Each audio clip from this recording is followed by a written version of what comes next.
abramos nuestras Biblias en Marcos capítulo 4. Marcos capítulo 4.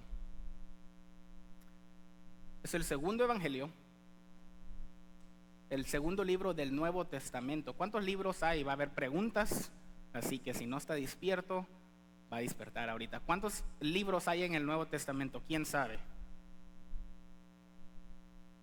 En el Nuevo Testamento, ¿cuántos hay? ¿Cuántos hay en toda la Biblia? 66, dijo alguien por ahí. ¿Cuántos hay en el Nuevo?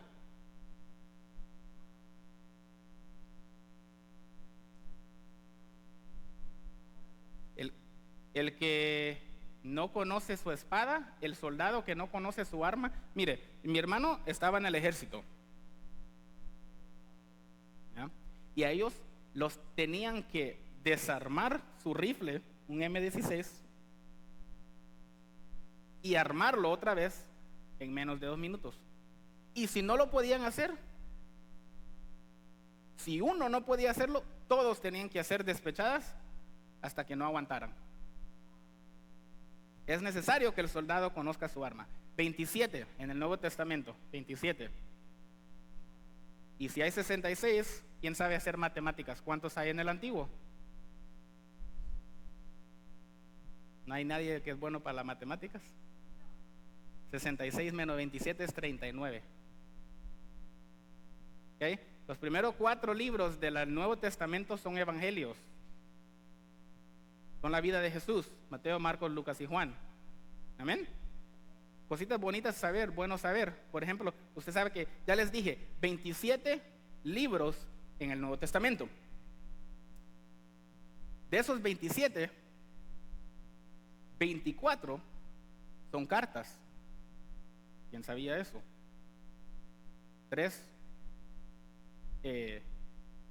son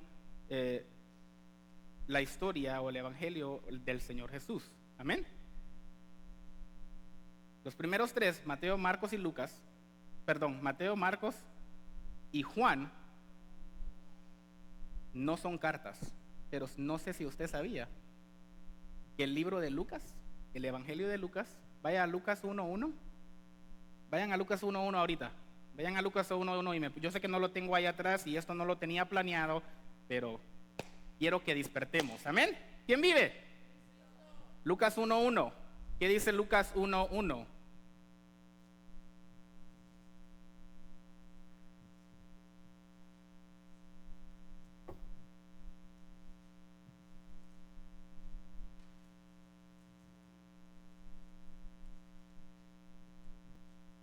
Ponme el 1 y el 2.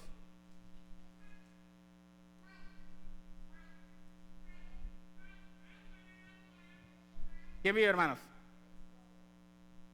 No, ni he comenzado, solo estoy calentando. Lucas 1:1.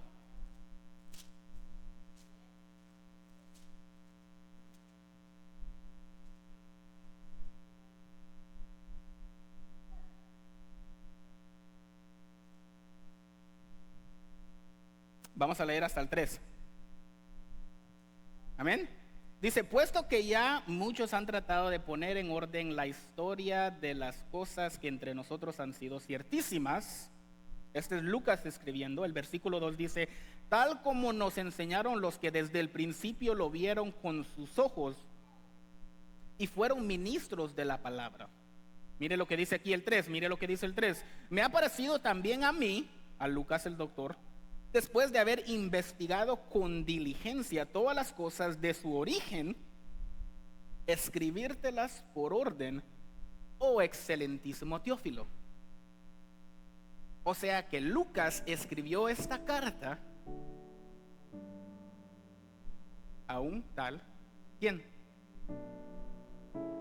Teófilo. Es una carta. No sé si ustedes sabían. El libro de Apocalipsis es una carta. Pablo escribió 12, 11 cartas, dependiendo. Algunos creen que el libro de Hebreos, no se sabe verdaderamente quién escribió el libro de Hebreos. Muchos piensan que es Pablo, algunos piensan que es Lucas, algunos dicen que por el griego es Pablo, por el griego en la manera que escribe es similar, es Lucas. No se sabe. Entonces, Juan escribió las 4 cartas, escribió el Evangelio y escribió el libro de Apocalipsis. Amén. No el hermano Juan, el apóstol Juan. Pero sin más tardar, empecemos. El tema de hoy, ¿quién vive, hermanos? Es: ¿qué tierra soy yo? ¿Qué tierra? Otra palabra, ¿qué terreno? Otra palabra, ¿qué suelo soy yo? Una pregunta que nos tenemos que preguntar. Y Marcos capítulo 4, vamos a estar leyendo del 1 al 13. Marcos capítulo 4 en la Reina Valera dice así: en el nombre del Padre, del Hijo y del Espíritu Santo. Otra vez comenzó Jesús a enseñar junto al mar, y se reunió alrededor de él mucha gente, tanto que entrando en una barca, se sentó en ella, en el mar, y toda la gente estaba en tierra junto al mar. Y les enseñaba por parábolas muchas cosas, y les decía en su doctrina: oíd. ¿Qué? Oíd.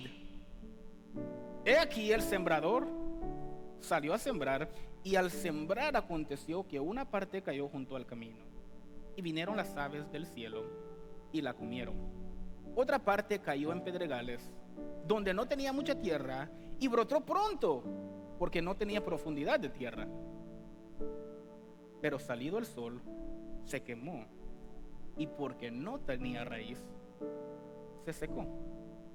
Otra parte cayó entre espinos, y los espinos crecieron y la ahogaron, y no dio fruto. Pero otra parte cayó en buena tierra y dio fruto, pues brotó y creció y produjo, todos digan conmigo, a 30, a 60 y a 100 por uno. Entonces les dijo: el que tiene oídos para oír, oiga. La Nueva Traducción Viviente dice: el que tiene para oídos, el que tiene oídos para oír, escucha y entienda. Wow.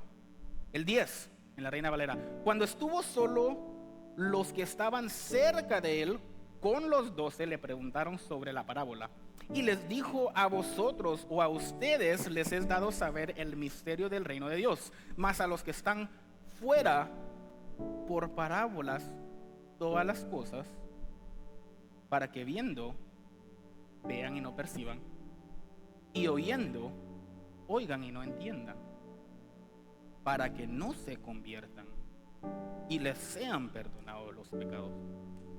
Y les dijo: ¿no sabéis esta parábola?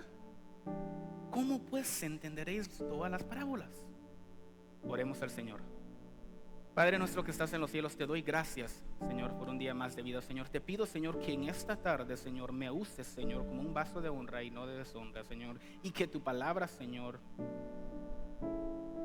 no caiga entre espinos, no caiga entre pedregales, no caiga en el camino, Señor, sino que caiga en buena tierra y que dé fruto, o a 30, o a 60, o a 100 por uno. Gracias, Padre. Gracias, Hijo. Gracias, Espíritu Santo.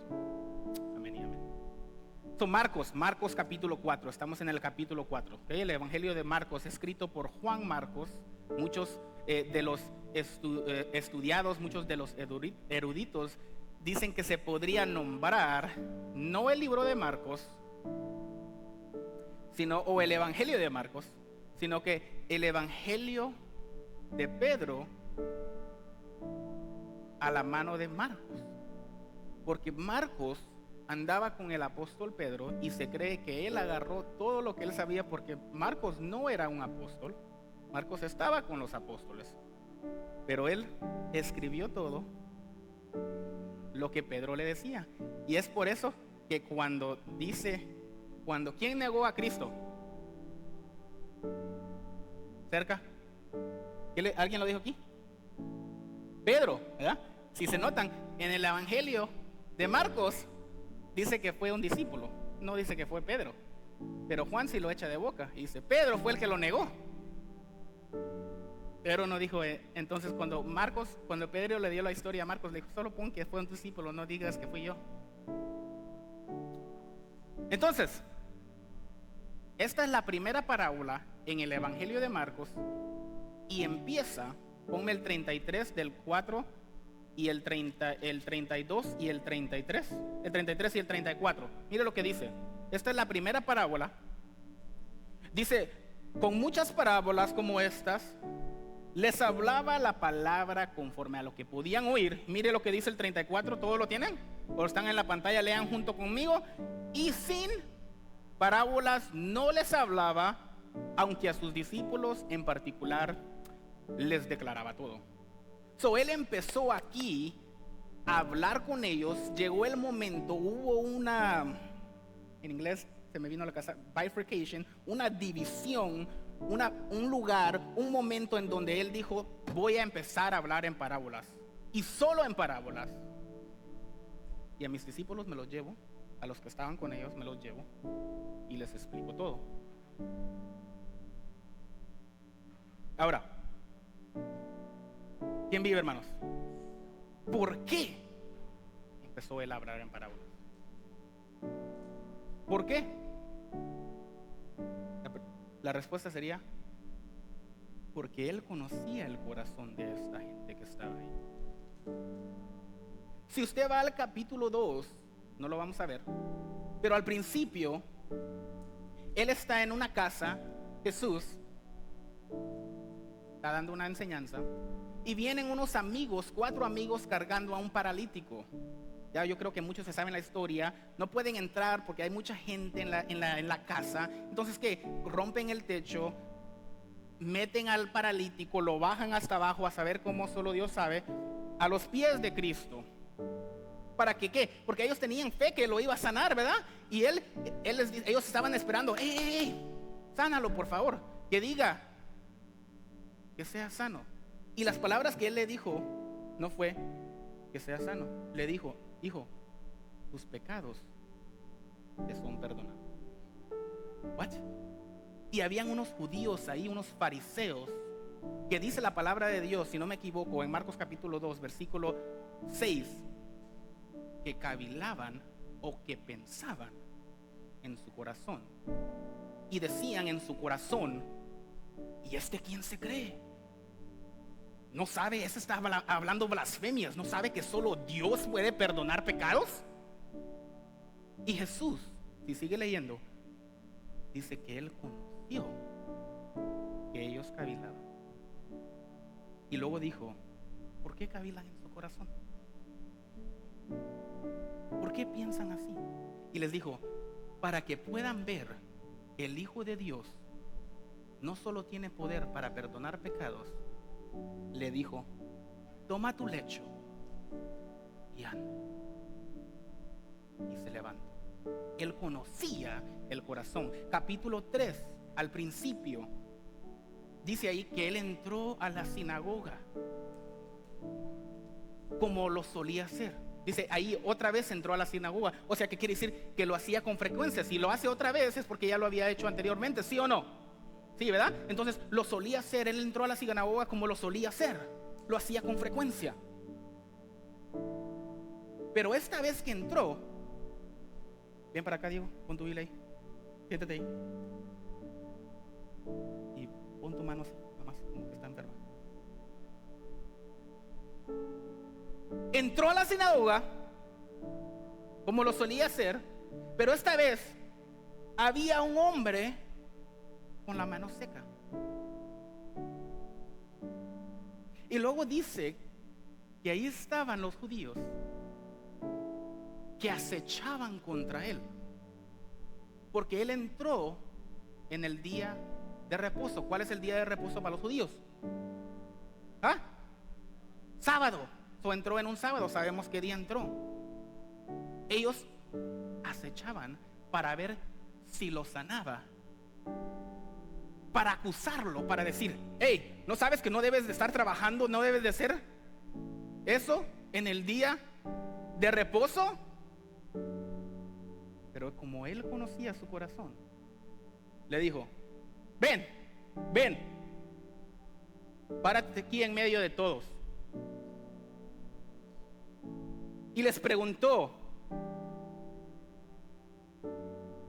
¿es lícito hacer lo bueno en el día de reposo o lo malo? ¿Es lícito o es correcto dar la vida o quitar? Para que sepan, el Hijo de Dios lo puede hacer todo. Le dijo: tu mano es sana. Gracias. Les preguntó y ellos se quedaron callados. Les preguntó esperando una respuesta. ¿Cuál es la respuesta a esa pregunta? ¿Es correcto en el día de reposo hacer lo bueno o hacer lo malo? ¿Es correcto salvar la vida o quitarla? Y ellos se callaron. Y dice, si no me equivoco, el versículo 5, que como se quedaron callados, se enojó.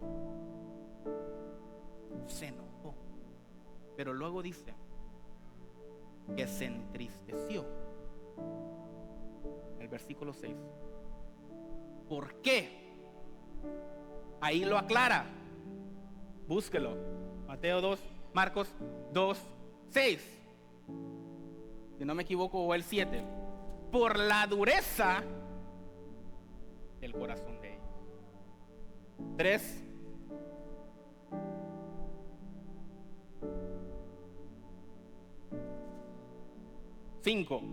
Entonces, mirándolos alrededor con enojo, entristecido por la dureza de sus corazones, dijo al hombre: extiende tu mano. Y él extendió la mano y le fue restaurada sana. Y salidos los fariseos, tomaron consejo con los herodianos contra él para destruirlo. Y pasado esto, y sigue leyendo el capítulo 3, los fariseos lo acusan a él de que él, por medio del poder de Satanás, sacaba a los demonios. La Reina Valera dice: por medio de Belcebú, el príncipe de los demonios. La Nueva Traducción Viviente sí dice Satanás. Imagínense, culpando a Cristo mismo, que estaba lleno del espíritu de Satanás, para sacar a demonios, porque él estaba librando a los endemoniados. ¿Conocía él el corazón de ellos, sí o no? Y por eso él empezó a hablar en parábolas. Ahora, lo bonito de esta parábola es que él mismo no las interpreta. Qué maravilloso es eso. La interpretación no necesita que el hermano Josué se la interprete, porque Cristo no las interpreta. Qué maravilloso es eso. Amén. ¿Quién vive, hermanos? Mira el versículo 13 de Marcos capítulo 4.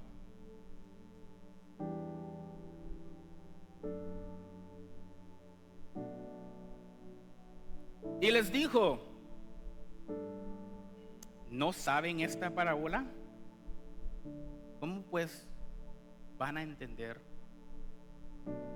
todas las demás parábolas? O sea, que esta parábola es la llave. Tengo mis llaves. Es la llave para entender las demás parábolas. Y hay 2 parábolas más en este capítulo. Denle vuelta a su página. Si miran ahí, o miren ahí el versículo 26, la segunda parábola en este capítulo, dice: decía además, así es el reino de Dios. Mire la otra parábola de la mostaza, el versículo 30. Decía también: ¿a qué haremos semejante el reino de Dios? Las 2 siguientes parábolas explicaban o describían el reino de Dios, pero la primera describía la condición del corazón de la gente. Y solo hay 2 condiciones. Gracias, mijo, muchas gracias. dos condiciones: o es productivo o no es productivo. No estaba apuntando a la hermana, perdón, hermanos. O es productivo o no es productivo. Pero dio 3 ejemplos de terrenos o de personas que no son productivos y una que sí. Y ahí vamos a seguir. El 14, aquí es la explicación de Cristo. El 14 dice, leamos en el 13 para agarrar un poquito de envión y contexto. Y les dijo: ¿no sabéis estas parábolas? ¿Cómo pues entenderéis todas las parábolas? El 14 dice: el sembrador es el que siembra la palabra. Y estos, los de junto al camino, en quienes se siembra la palabra, pero después de que la oyen, enseguida viene Satanás y quita la palabra que se sembró en sus corazones. ¿Quién vive, hermanos? El 14 dice: el sembrador es el que siembra la palabra. La palabra se puede ver de 2 maneras. ¿Okay? La palabra se puede ver como lo que Jesús estaba hablando. ¿Les estaba hablando a ellos, sí o no? ¿Les estaba predicando a ellos, sí o no? Hebreos 4 versículo 12 dice que la palabra, pero la palabra de Dios es viva y eficaz y más cortante que toda espada de 2 filos. Y luego sigue diciendo, lo tienen ahí, que y penetra hasta partir el alma y el espíritu y las coyunturas y los tuétanos, y discierne, ¿qué? Los pensamientos y las intenciones del corazón. Lo que él estaba hablando les partía, les dolía, se enojaban los fariseos, los que estaban en contra de él, y los que verdaderamente querían saber lo seguían. Pero ¿qué dice Juan 1:1? En la Reina Valera dice: en el principio era el verbo, y el verbo era con Dios, y el verbo era Dios. Pero en la Nueva Traducción Viviente dice: en el principio era la palabra, y la palabra era con Dios, y la palabra era Dios. Eso no solo es lo que él estaba hablando verbalmente, él mismo es la palabra. Y es por eso cuando dice Hebreos 4:12 que conoce la palabra. ¿Quién es la palabra? No los escuché. ¿Quién es la palabra? Jesús es la palabra, amén. Jesús es la palabra. Él conoce las intenciones de los corazones, y es por eso que él empezó. Él dijo: estos no quieren nada conmigo, ellos me están acechando. Yo les estoy tratando de enseñar y ellos me quieren acusar. Ellos cavilan en su corazón. ¿Quién vive, hermanos?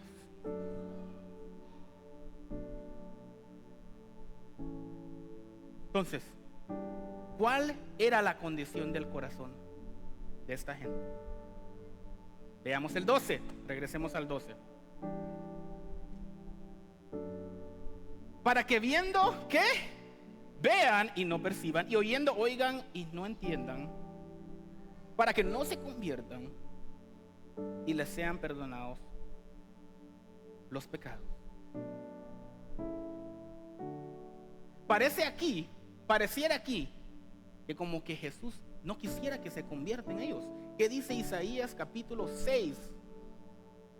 Isaías capítulo 6, yo sé que voy algo rápido, pueden estar escribiendo ahí en sus notas, y yo creo que lo están poniendo allá en la pantalla. Isaías, cuando él dice para que se cumpla lo que está escrito, Isaías estaba citando el libro del profeta de Isaías. ¿Qué dice? Y dijo: anda y di a este pueblo, oíd bien y no entendáis, ved por cierto, mas no comprendáis. El 10, por favor.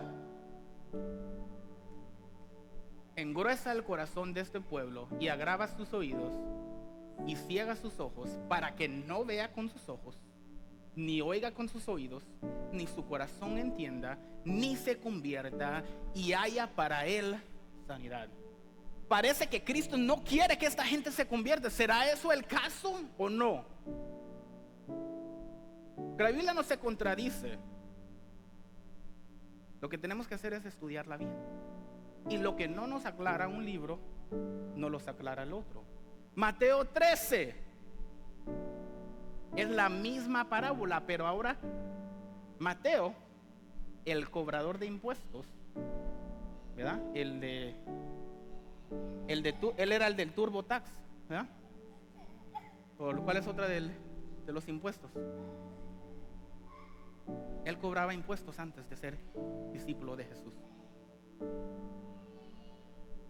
Mire lo que dice Mateo 13, versículo 14 y 16, la misma parábola, la misma parte, pero ahora un poquito más explicado, amén. Mire cómo lo dice Mateo 13, lo voy a buscar aquí. ¿Quién vive, hermanos? ¿Ya su nombre? Que dije Mateo 13, 14 al 16, amén. Dice: de manera que se cumpla en ellos la profecía de ¿quién? Isaías, que dijo: de oído oiréis y no entenderéis, y viendo veréis y no percibiréis. ¿Por qué? Ahí está. ¿Por qué? ¿Por qué? Porque el corazón de este pueblo se ha engrosado.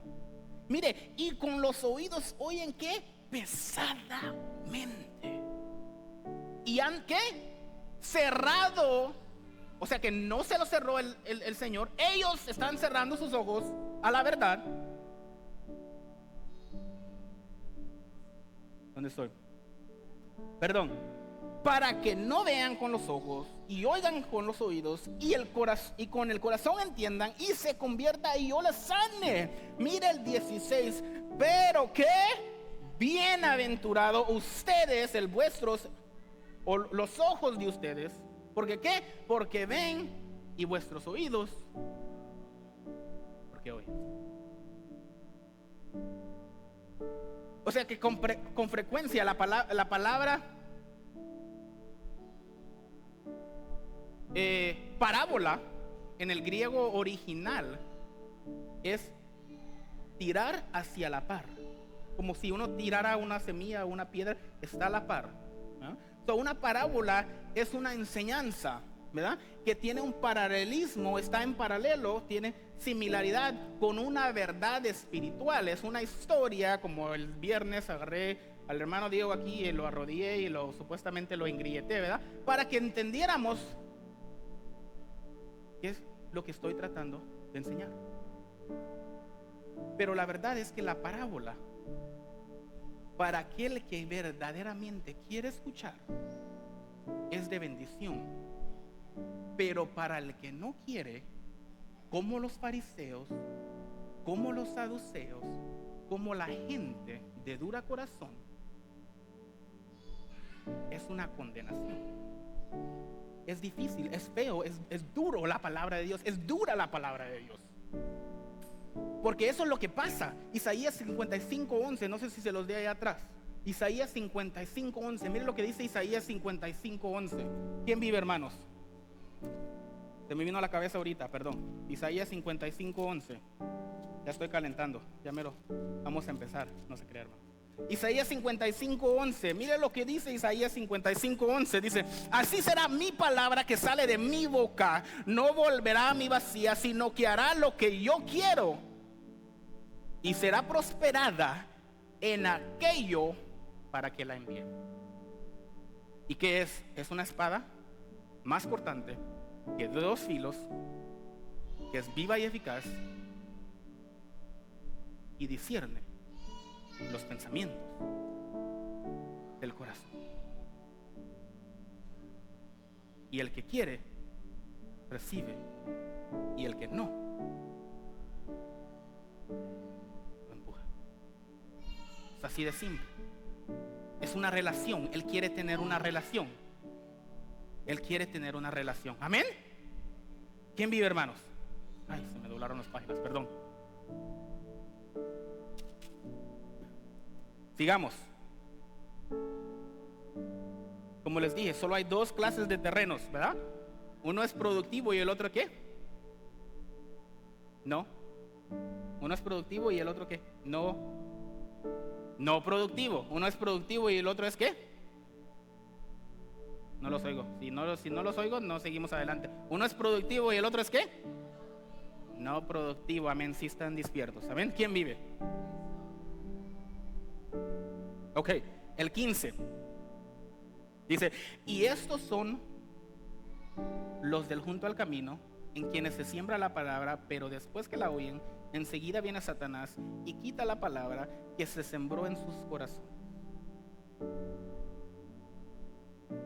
Un ejemplo de esto, cuando la pastora, ella estaba en el mundo como todos nosotros, estaba casada con mi papá, no estaba juntada ni estaba casada todavía. Ella viene a los pies de Cristo, mi papá se tardó para venir. Y ella, así como la ven ahorita, nada más que mucho más robusta y con mucha más, imagínense, si ahorita tiene energía, ¿cuánta energía tenía cuando tenía sus 40, cuando era de cuarentona, como dicen por ahí, ¿verdad? No la paraban. Pero tenía que, como estaba en el mundo, tenía amigos mundanos. Y mi papá ahí en la casa con mujeres, tristemente, mujeriero, borracho, tomando, fumando, con las mujeres ahí. Y las mujeres decían ahí en su cara, ahora sí, la blanquita con Cristo y nosotros con el diablo.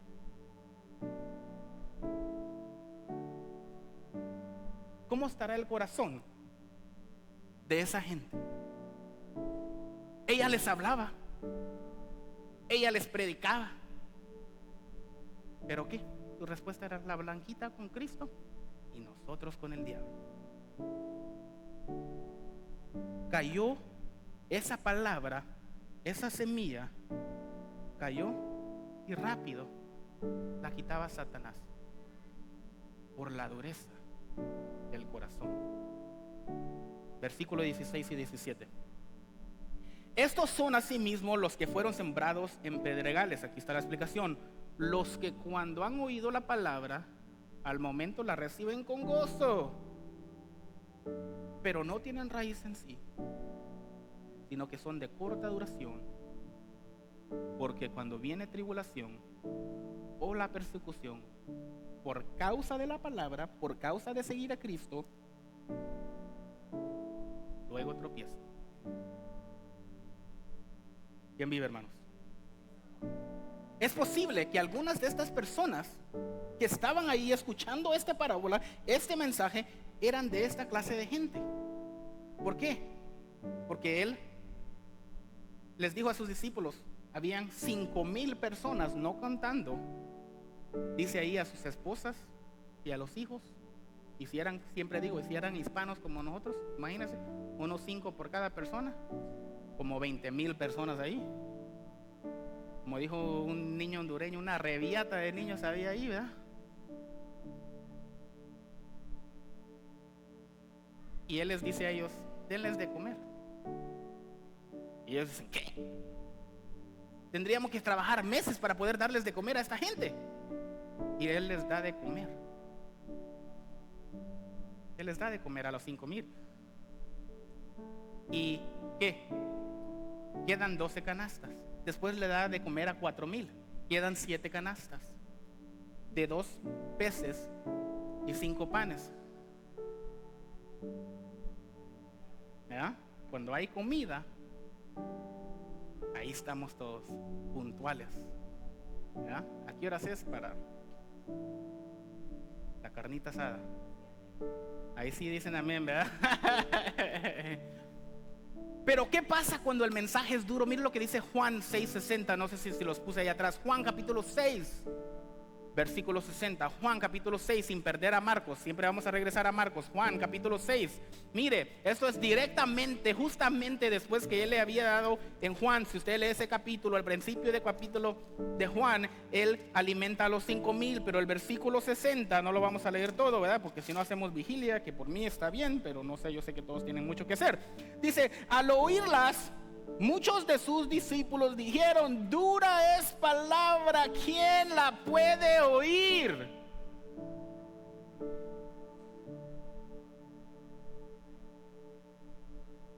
Ponme el 65.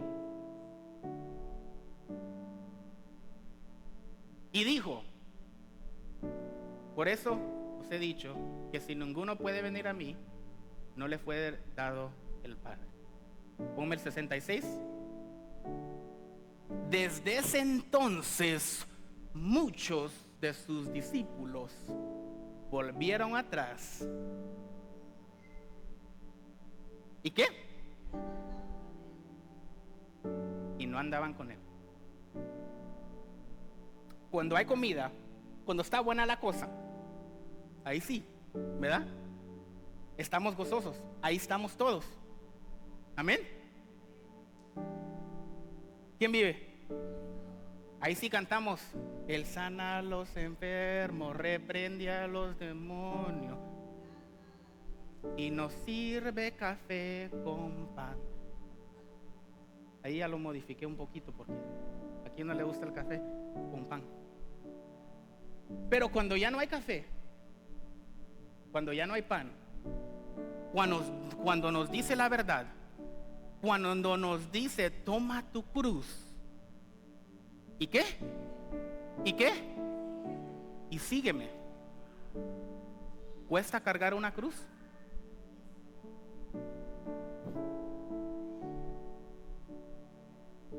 Me imagino que era por lo menos un 4x4, los que saben de construcción.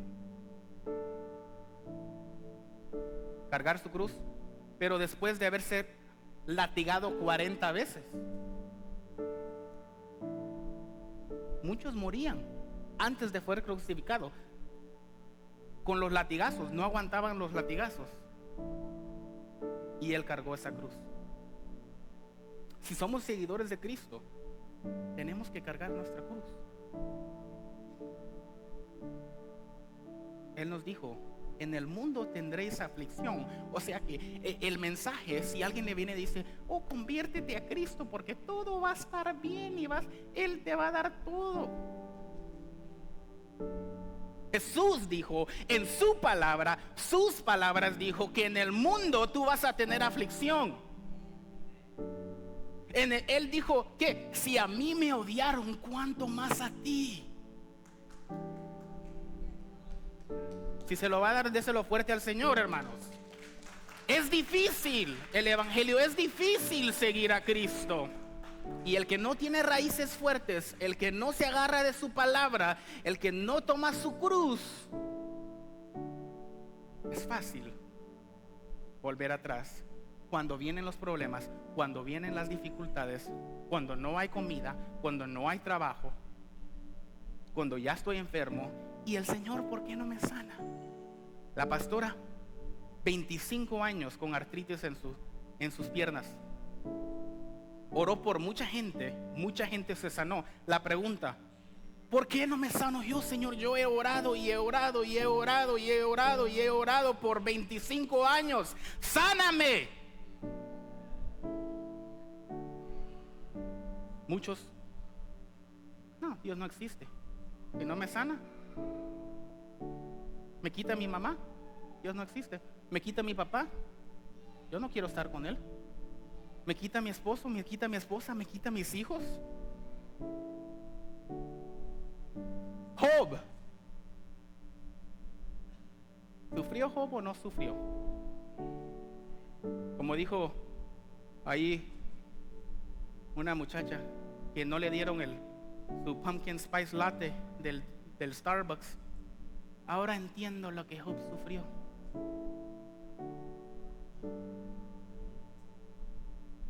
No. Lo perdió todo. Su dinero, sus casas, sus hijos. Su esposa lo estaba condenando. ¿Todavía sigues adorando a tu Dios? Y él, que le respondió: ¿lo vamos a adorar solo en los buenos tiempos o en los malos también?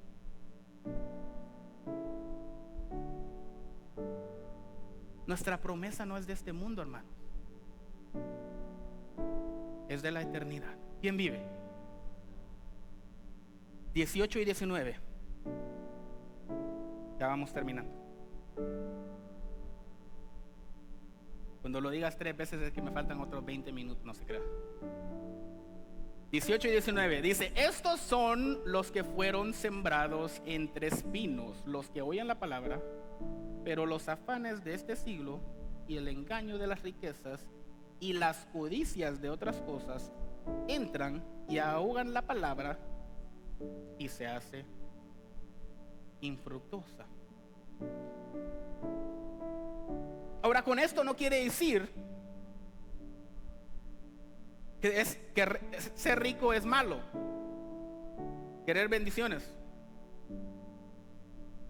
Esto no quiere decir que querer casarse o querer tener una carrera, un buen trabajo es malo.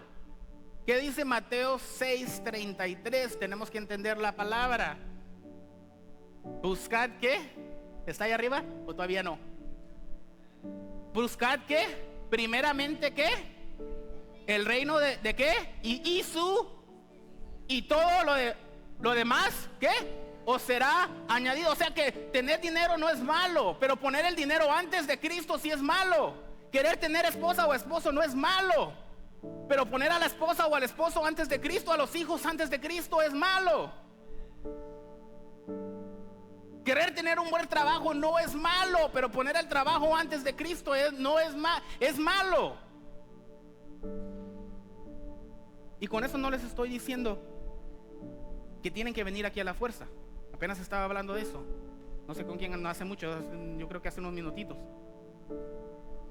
No es malo, yo entiendo que en veces que la gente tiene que trabajar y tiene que apartar el tiempo. ¿Por qué? Porque viene el tiempo, muchos tienen tal vez trabajan solo en el verano y en el invierno no pueden trabajar. No les estoy diciendo que es malo, pero ¿qué? ¿Puede usted leer su Biblia en la casa, sí o no? ¿Puede buscar de Dios en donde quiera que esté, o solo será que solo Dios está aquí en este lugar? ¿Solo está con el hermano Josué? Of course not. Claro que no. Dios está donde sea. Y lo tenemos que buscar en espíritu y en verdad. Ahí están los tres malos ejemplos. El ejemplo productivo. Versículo 20. Dice, y estos son, leámoslo todo junto. Versículo 24:20. Dice, en el nombre del Padre, del Hijo y del Espíritu Santo. Y estos son, no los oigo, ¿listos? Y estos son los que fueron sembrados en buena tierra, los que oyen la palabra y ¿qué?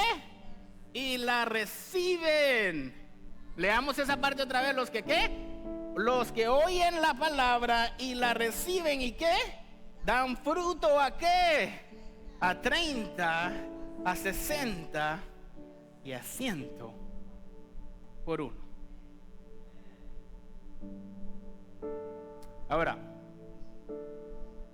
concluimos con esto. Voy a citar al doctor Max Anders en su comentario sobre este.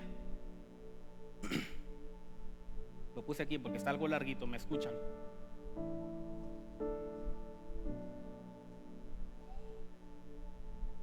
Del versículo 20 dice él: otros oyen la palabra y actúan conforme a ella. Producen fruto al aumentar en número.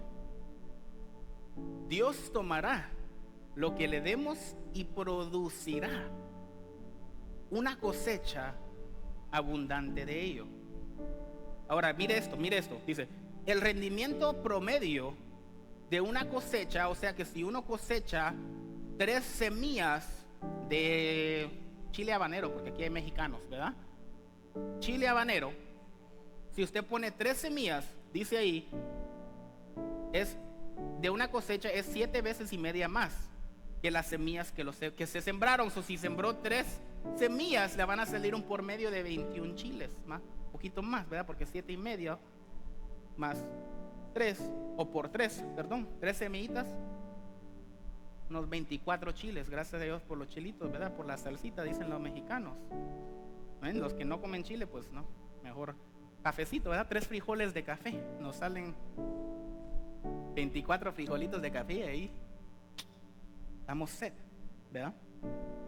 Pero mire, dice, los enormes números que se reportan aquí, 30, 60 e incluso 100 veces lo que se sembró. Imagínense que siembre 3 chiles y le salgan 3 semillitas de chile y le salgan 300 chiles. ¡Wow!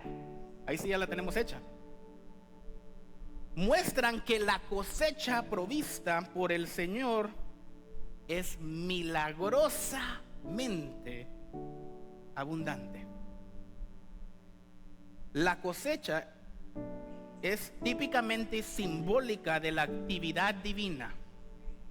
Y aquí tenemos la clave de la parábola. La palabra, mire, anima a los cristianos. ¿Cuántos somos cristianos en este lugar? Que no han apostasado o dejado o negado a Cristo, negado la fe.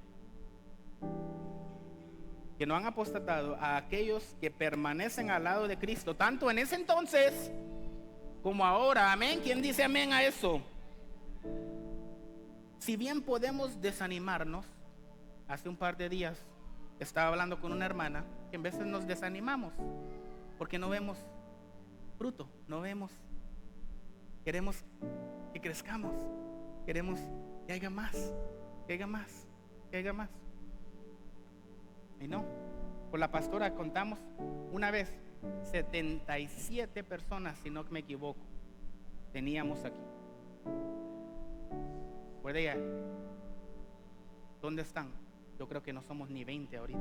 ¿Dónde está toda esa gente? Si bien podemos desanimarnos de que nuestros esfuerzos evangelísticos no estén produciendo el fruto que nos gustaría, podemos animarnos de que Dios está obrando en la cosecha y de que será una cosecha rica. ¿Cuántos podemos decir amén a eso? Amén. La cosecha va a ser rica. El énfasis de esta parábola no solo es en los suelos o en la tierra o en el terreno, sino que en la cosecha también. A pesar de los fracasos, a pesar de los contratiempos e incluso la persecución, habrá una cosecha abundante para aquellos que permanecen fieles al Señor. ¿Cuántos estamos esperando esa cosecha? Es difícil. Pongámonos de pie.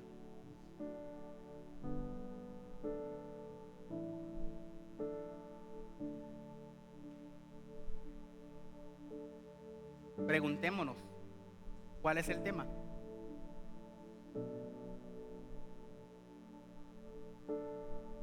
No los escucho. ¿Qué tierra soy yo? Solo la hermana Mayo dice que es una tierra ¿qué? Fértil. ¿Cuántos queremos ser una buena tierra, una tierra fértil? Amén. Nos tenemos que estar preguntando, ¿qué tierra, qué suelo, qué terreno soy yo?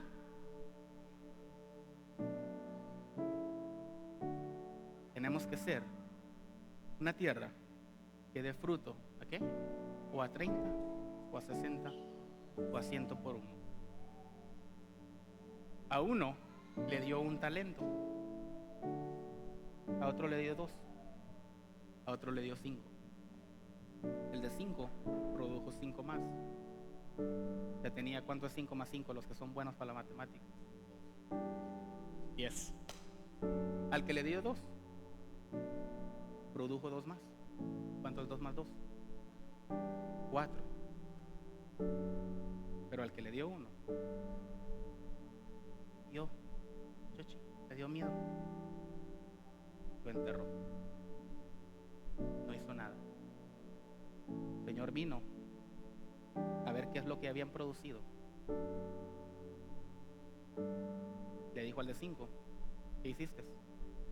Produje 5 más, tiene 10. Le dijo al de 2, produje 2 más, tengo 4. Y el que enterró dijo, lo poquito que tienes te lo voy a quitar y se lo voy a dar al que produjo 10. ¿Qué estamos haciendo con lo que el Señor nos ha dado? Hay que producir, hermanos. Oremos al Señor.